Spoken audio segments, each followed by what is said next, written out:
চার দফা দাবিতে রাজধানীর শাহবাগ মোড়ে সড়ক অবরোধ করে বিক্ষোভ করছেন ম্যাথ শিক্ষার্থীরা। বুধবার দুপুর 1টার দিকে সাধারণ ম্যাথ শিক্ষার্থী ঐক্য পরিষদের ব্যানারে শিক্ষার্থীরা সেখানে অবস্থান নেন। এর আগে কারওয়ান বাজার থেকে বিক্ষোভ মিছিল নিয়ে শাহবাগে পৌঁছান তারা।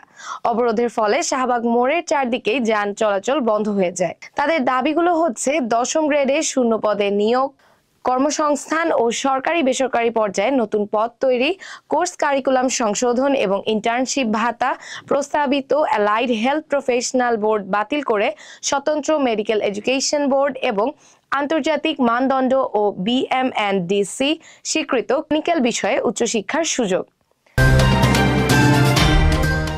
ইতালির রোম থেকে ঢাকাগামী বিমান বাংলাদেশ এয়ারলাইন্সের একটি ফ্লাইটে বোমা হামলার হুমকি ঘিরে পুরো প্লেনে তল্লাশি চালানো হয়েছে, তবে এতে বোমা ও বোমা সদৃশ কিছু পাওয়া যায়নি।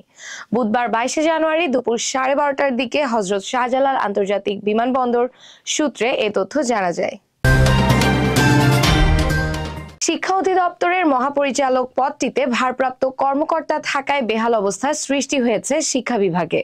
কিছুটা হলেও থমকে গেছে সারা দেশের শিক্ষা কার্যক্রমের প্রশাসনিক কাজ ও গুরুত্বপূর্ণ বিষয়গুলো।